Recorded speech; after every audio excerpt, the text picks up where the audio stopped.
This video will be about density.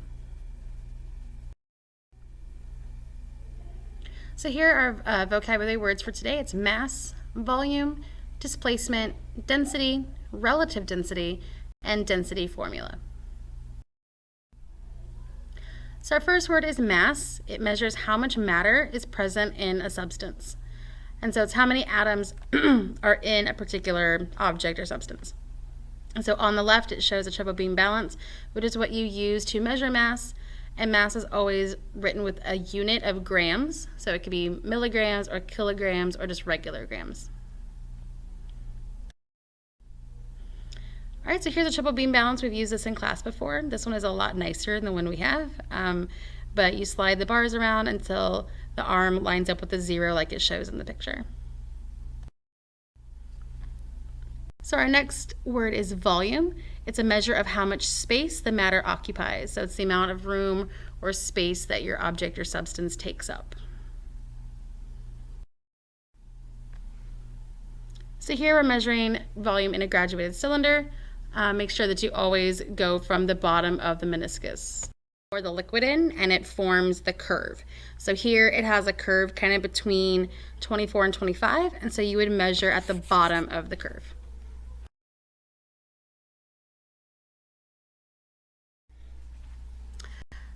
So displacement is a method that we will use to find the volume of objects that aren't, they don't have straight sides, so if they're lumpy or a weird shape, we'll use displacement to find the volume of these.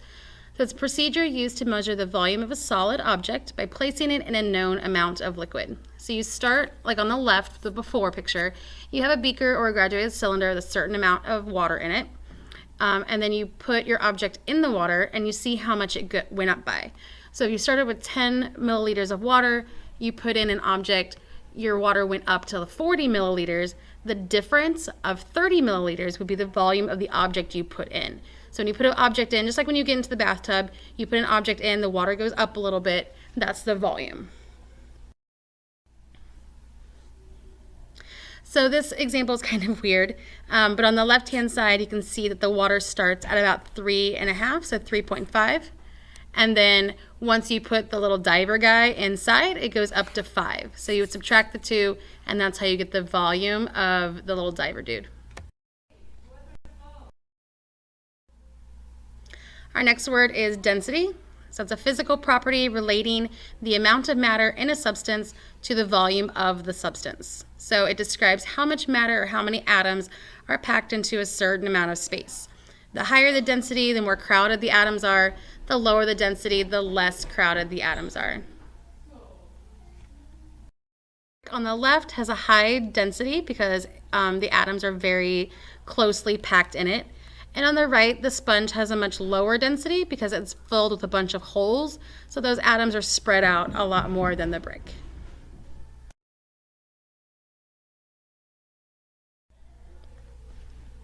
Our next word is relative density. It's the comparison of the density of one material as it relates to another, which is usually water. So this is where we have talked about if the object you have has a higher density than the liquid, when you put it in the liquid, it will sink. If your object has a lower density than the liquid, then it will float.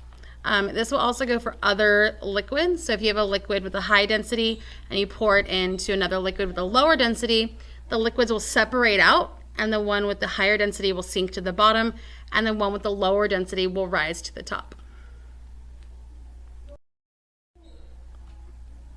So here's an example of relative density. If you remember, water has a density of 1 gram per milliliter.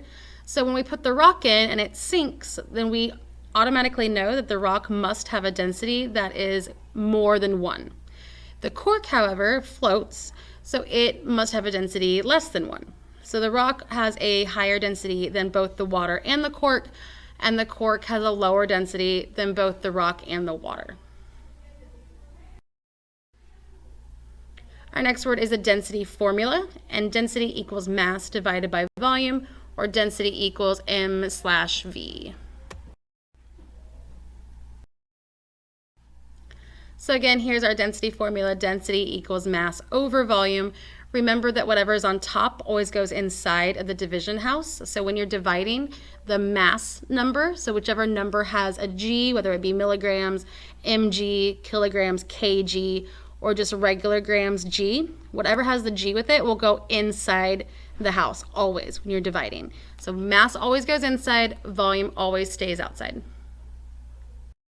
Notes page. So density is defined as mass per unit of volume. So it's the amount of mass in grams or milligrams for every unit of volume. So if we have 1 cubic centimeter of a substance, how many grams would that substance have a mass of? It is calculated by dividing the mass of an object by its volume. So it's always density is mass divided by volume. Down below, we have some of the units you could use. It's always your mass unit / your volume unit. So an example for solids would be grams / cubic centimeters. For liquids, it could be grams / milliliters because we measure liquids in milliliters, not centimeters. And then gases, it could be grams / milliliters. What you want to make sure of is that whenever you have a question that you need to have units for, make sure you use the units that are in the question. So in the question for a solid, it could be grams / cubic centimeters like it says here, but it could also be milligrams / milliliters. So it could be mg / ml. It just depends on what's in the question.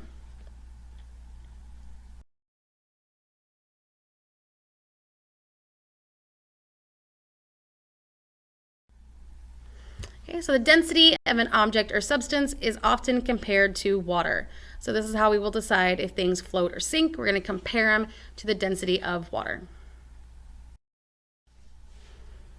Okay, we talked about this in class already. The density of water is 1 gram per cubic centimeter or 1 gram per milliliter since it's a liquid. So the density of water is 1.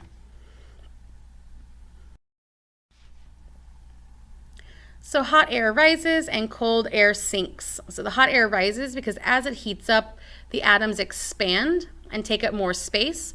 So you have the same amount of mass, but now you have a larger volume. So when you divide, you get a smaller number. And then once the air cools off, it's going to contract and kind of take up a smaller space. And so now you have the same number of atoms in a smaller area, or smaller space or volume.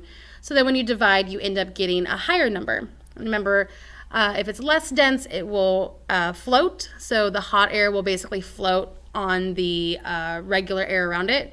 And if it is more dense, it will sink. So the cold air becomes more dense than the air around it and it sinks down. Air is heated, it becomes less dense until the balloon's total density is less than that of the atmosphere.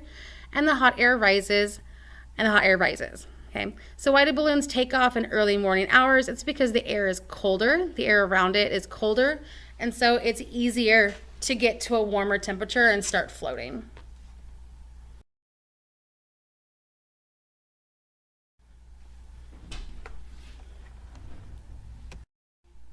So you may have heard of an oil spill before. That's when oil is leaked out of a ship or a pipe and kind of lands in the ocean. Well, the oil will float on top of the ocean water because it is less dense than the water.